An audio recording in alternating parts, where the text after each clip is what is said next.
اگر سیف صاحب کو کبھی کہا بھی گیا ہو کہ آپ نے باہر جا کے یہ بولنا ہے یہ بولنا ہے, تو بھی سیف صاحب نے ذرا معاملہ ہلکا رکھا ہے اور نہیں بولا ہے کہ یار ابھی یہ بھی ہوا ہے. تو آخر میں بتا دیں, برادرم فیصل واؤڈا صاحب نے آپ کو یہ برادرانہ مشورہ دیا ہے کہ میری وزارت کی باتیں چھوڑیں کہ مجھے وزارت چاہیے, اور وہ اپنی وزارت کی فکر کریں. اس کو آپ مشورہ سمجھ رہے ہیں, دھمکی سمجھ رہے ہیں یا کیا؟ نہیں, بالکل میں اس کو دھمکی نہیں سمجھ رہا, بلکہ فیصل واڈا صاحب سے میں ریکویسٹ کروں گا کہ ٹھیک ہے میں اپنی وزارت کی فکر کرتا ہوں, تو وہ بھی اس میں جو ہے وہ میری مدد کریں, اور اگر کوئی ایسی بات ہے فکر والی تو وہ بھی اس کا خیال رکھیں. اچھا, چونکہ وہ اس پوزیشن میں ہیں کہ گرتی ہوئی وزارتوں کو سنبھال سکیں الحمدللہ. جی بالکل وہ بڑی یعنی وہ اپنے لیے تو آدمی نہیں کر سکتا نا, دوسروں کے لیے وہ بڑا فائدہ کر سکتے ہیں, تو اس لیے وہ ویسے بھی میرا اس بات کا خیال رکھیں گے. لیکن چلیں, اگر انہوں نے یہ بات کی ہے تو ان سے جو ہے وہ یہ بات بنتی ہے کہ جی آپ بھی خیال رکھیں, تو میں بھی خیال رکھوں گا انشاءاللہ. میں تو ہمارے بھائی فیصل واؤڈا صاحب سے اتنا جیلس ہو گیا ہوں نا کہ مطلب منبع اور محور اور بنیاد اور روح اور یہ سب کچھ اور بہت کچھ ہوتا ہے. وہ الیکشن ہوتے ہیں پاکستان میں, اگلے الیکشن کا جو پچھلا ماس تھا وہ گلگت تھا, جو اگلا ہے وہ آزاد کشمیر ہے. آپ کو یہ بات حیران زیادہ کرتی ہے یا پریشان زیادہ کرتی ہے, یا ان میں سے کچھ بھی نہیں کرتی, کہ وہ ہے نا برادرم علیم خان صاحب بڑے ہمارے محترم, وہ اکیلے ہی چلے تھے جانے میں منزل, مگر لوگ ساتھ آتے گئے اور کارواں بنتا گیا. آئی پی پی کی میں آپ نے دیکھا گلگت میں الحمدللہ شمولیتیں ہو گئیں آزاد امیدواروں کی, حالانکہ آپ لوگ دعویٰ کر رہے تھے کہ تمہارے بندے ہیں, یہ تو ہے ہی نون کے بندے. اور ابھی آزاد کشمیر میں بھی کوٹلی میں آپ کا ایک بندہ, پیپلز پارٹی کا ایک بندہ وہاں چلا گیا. تو یہ تو میرا خیال ہے ایک بہت بڑی سیاسی تھریٹ بن کر سامنے آ گئی ہے یہ پولیٹیکل پارٹی آئی پی پی آپ کے لیے. نہیں دیکھیں, وہ حالات کا جبر ہوتا ہے. وہ جو آپ بات کر رہے ہیں گلگت بلتستان کی, تو وہاں پہ 5 آزاد امیدوار کینڈیڈیٹ جو تھے جو کامیاب ہوئے تھے. جی ہاں, یعنی منتخب 5 لوگ تھے جو ایز انڈیپینڈنٹ جو ہے وہ کامیاب ہوئے تھے. ان میں سے 2 کو ہم نے سپورٹ کیا تھا. جی ہاں, لیکن ان 5 کا یہ کہنا تھا کہ جی ہم آپ کے ساتھ شامل ہونے کو تیار ہیں, لیکن آپ حکومت بنانے کا وعدہ کریں. جو 2 ہماری وجہ سے یا ہماری حمایت سے جیتے تھے, ان کا بھی یہی مطالبہ تھا کہ جی آپ اگر حکومت بنانے کا وعدہ کریں یا حکومت بنانے کی کوشش کریں تو ہم آپ کے ساتھ, کیونکہ آپ نے ہمیں جتوایا ہے تو ہم واپس آنے کو تیار ہیں. تو آپ نے ان سے نہیں کہا کہ اصولی بات تو یہ ہے کہ ہم نے آپ کو جتوایا تو آپ وہ کریں جو ہم کہہ رہے ہیں, ورنہ خود جیت جاؤ یار, پھر وہ کرو جو کرنا ہے, پھر شامل ہو جاؤ حکومت میں جو کرنا ہے. لیکن ان کا یہ خیال تھا کہ گلگت بلتستان میں فلاں دفعہ الیکشن ہوئے تو جو پارٹی برس اقتدار تھی پاکستان میں یا فیڈرل وفاق کی سطح پہ, تو ان کی 4 سیٹیں تھیں تو انہوں نے حکومت بنائی. فلاں دفعہ جو ہے وہ 6 سیٹیں تھیں تو انہوں نے حکومت بنائی. تو اب آپ کے پاس 8 ہیں تو آپ کیوں نہیں حکومت بنانے جا رہے؟ لیکن ان کو یہ کہا گیا کہ بھئی ہم نے یہ اصولی طور پہ فیصلہ کیا ہے کہ جو سنگل پارٹی بھلے اس کے پاس اکثریت نہ ہو لیکن وہ میجورٹی پارٹی ہو, تو ہم اسے حکومت بنانے کا جو ہے وہ حق دیں گے. اگر ہمارے پاس ہوگا تو ہم ایکسرسائز کریں گے, اگر کسی اور کے پاس ہوگا تو ہم اس کو تسلیم کریں گے. تو وہ کیونکہ پیپلز پارٹی کی ہم سے 1 یا 2 سیٹیں زیادہ ہیں, تو لہٰذا پیپلز پارٹی کو جو ہے وہ پی ایم ایل این کی لیڈرشپ نے حکومت بنانے کے لیے کہا ہے. تو پھر انہوں نے جو ہے وہ ناظرین کرام, آپ لوگوں سے میرا ایک سوال ہے کہ جو گلگت میں الیکشن ہوئے ہیں, کیا ان میں دھاندلی نہیں ہوئی؟ کیا وہ الیکشن صاف اور شفاف تھے؟ اپنی رائے کا اظہار کمنٹ سیشن میں ضرور کریں, آپ کی رائے ہمارے لیے بہت اہم ہے. شکریہ. حصہ لینے کے لیے اپنا ایک گروپ بنایا, اور وہ گروپ بنا کے جو ہے وہ پھر آئی پی پی میں شامل ہو گئے. پھر انہوں نے پیپلز پارٹی کے ساتھ مذاکرات کیے اور اپنا حصہ حکومت میں وصول کیا. اور اب جب حکومت فارم ہوگی تو آپ دیکھیں گے کہ ان کو وہ حصہ جو ہے وہ حکومت میں ان کو ملے گا, جو کہ ہمارے پاس اگر وہ بیٹھے رہتے تو شاید ان کو وہ نہ مل سکے. اور وہ حصہ بقدر جسہ ہے میرا خیال ہے اس سے بھی بہت زیادہ ہی ہے الحمدللہ, اللہ اور برکت دے.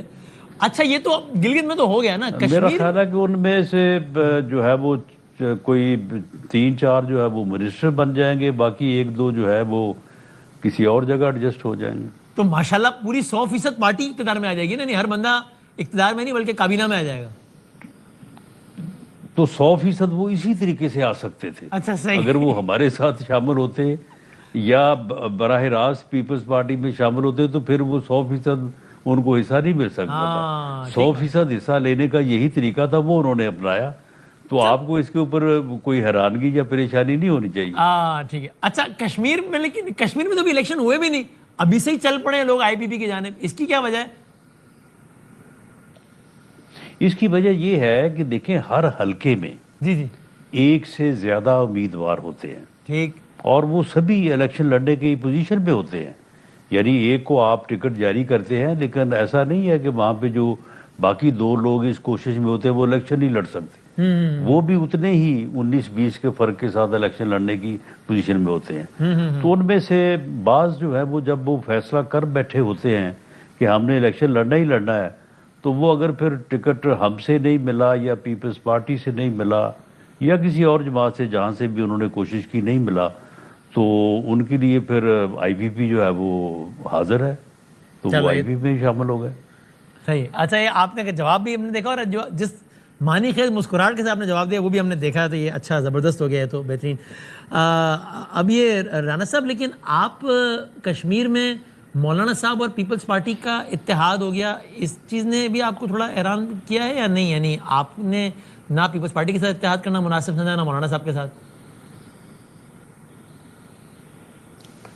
نہیں, پیپلز پارٹی کے ساتھ وہاں پہ اتحاد جو ہے وہ پیپلز پارٹی کا بھی یہی فیصلہ تھا اور ہمارا بھی یہی فیصلہ تھا گلگت بلتستان سے متعلق بھی اور یہاں سے بھی, کہ الیکشن جو ہے وہ ہم اپنا جو ہے وہ کنٹیسٹ کریں گے. باقی وہاں پہ ہماری بھی جو ہے وہ وہاں پہ مختلف جماعتوں سے جو ہے وہ بات چل رہی ہے. ایک سے ہم نے کی بھی ہے, لیکن وہ ابھی اناؤنس جو ہے وہ شاید 5 تاریخ کے یا 3 تاریخ جب کینڈیڈیٹ فائنل ہو جائیں گے تو اس کے بعد ہو. تو اس کی وجہ سے شاید مولانا صاحب سے کے ساتھ جو ہے وہ ہمارا اتحاد جو ہے وہ پھر ممکن نہیں تھا. تو مولانا نے اگر پیپلز پارٹی سے اتحاد کیا ہے تو ٹھیک ہے, یہ ان کا حق ہے. وہ کرام, آپ نے رانا ثناء اللہ صاحب کی گفتگو سنی. رانا ثناء اللہ کا کہنا تھا کہ پہلے جو گلگت میں الیکشن ہوئے وہاں پر مسلم لیگ نون نے 8 سیٹیں جیتیں اور پیپلز پارٹی نے 10 سیٹیں جیتیں, اس لیے ہم نے یہ فیصلہ کیا کہ پیپلز پارٹی کو حکومت دی جائے. ناظرین, سچ تو یہ ہے کہ ان 2 جماعتوں نے آپس میں مکا کر رکھا ہے کہ وفاق میں ہمیں حکومت کرنے دے. گلگت بھی آپ کا, بلوچستان بھی آپ کا, کشمیر بھی آپ کا, یہ جو چھوٹے چھوٹے جو الیکشن ہیں وہ پیپلز پارٹی کو ملتے رہیں گے. ظاہری بات ہے پیپلز پارٹی بھی اس لیے حکومت میں شامل ہے, ایک تو ان کو صوبہ سندھ ملا ہوا ہے, اس کے بعد گلگت اور کشمیر, اس لیے پیپلز پارٹی کو وہاں سے فنڈ ملتے ہیں. ناظرین, صرف پی ٹی آئی کو انہوں نے ختم کرنے کے لیے آپس میں مکا کیا کہ افسوسناک ہے. اور اب کشمیر میں بھی یہی ہو رہا ہے کہ کشمیر میں جو الیکشن ہو رہے ہیں وہاں پر بھی یعنی کہ نون لیگ اور پیپلز پارٹی کا ہی گٹھ جوڑا ہے, اور وہاں پر جو اسٹیبلشمنٹ نے جماعت بنائی تھی علیم خان کی, علیم خان بھی وہاں پر ایکٹیو ہیں اور وہ کسی جماعت میں وہ انہوں نے شمولیت نہیں کی کیونکہ ان کے پیچھے اسٹیبلشمنٹ ہے, اور وہ شاید ہو سکتا ہے کہ اس دفعہ کشمیر میں علیم خان کی حکومت بن جائے, کیونکہ علیم خان کو بھی تو کچھ دینا ہے نا. علیم خان کی پارٹی میں جو لوگ پی ٹی آئی چھوڑ کر گئے تھے, اب وہ بھی کہہ رہے ہیں کہ بھئی ہمیں بھی کچھ دو, کیونکہ آپ نے ہم سے پی ٹی آئی چھوڑوائی اور ہماری اب سیاست ختم ہو چکی ہے. رانا ثناء اللہ نے یہ بھی کہا ہے کہ عمران خان رہا ہو سکتے ہیں, ان کے ساتھ ملاقاتیں بھی ہو سکتی ہیں اگر جو معاملات ہمارے اور پی ٹی آئی کے طے پائے تھے کہ وہ باہر آ کر سیاسی بیان بازی نہیں کریں گے, باہر آ کر کوئی بھی ایسا کام نہیں کریں گے جس سے اداروں کو یا ملک کی جو فارم 47 کی حکومت ہے اس کو نقصان پہنچے, تو ہم ملاقاتیں کروانے کے لیے تیار ہیں. جب اگر عمران خان کا ٹویٹ بولے گا، علیمہ خان سیاسی بیان دیں گی تو ملاقاتیں نہیں ہو سکتی کیونکہ ہمارے اوپر بھی پریشر ہے۔ رانا ثناء اللہ کو یہ بھی پتہ ہے کہ ان کی جو حکومت ہے وہ فارم 47 اور دھاندلی کے ذریعے بنی، مگر رانا ثناء اللہ یہ کہتے ہیں کہ اگر ہماری حکومت دھاندلی کے ذریعے بنی ہے تو عمران خان کی جو حکومت بنی تھی وہ بھی تو RTS بیٹھا تھا تو حکومت بنی تھی۔ تو ناظرین جو آپ کو پتہ ہے کہ ایک سپریم کورٹ کا فیصلہ تھا جو فائز عیسیٰ کی عدالت نے دیا تھا، جس کی وجہ سے PTI سے بلہ چھین لیا گیا اور PTI کو میدان سے باہر رکھا گیا۔ اس کے باوجود بھی PTI کو 200 سے زیادہ انتخابی نشان الاٹ ہوئے، جس میں ذہین قریشی یا میر بانو قریشی کو جوتے کے نشان دیے گئے صرف تذلیل کرنے کے لیے۔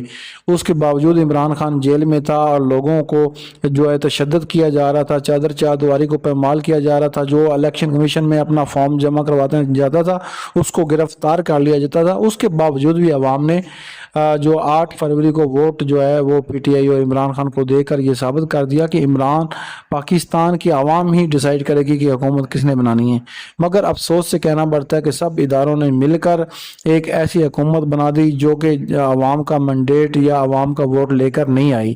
تو اس حکومت کی کوئی بھی اخلاقی طور پہ حیثیت نہیں ہے۔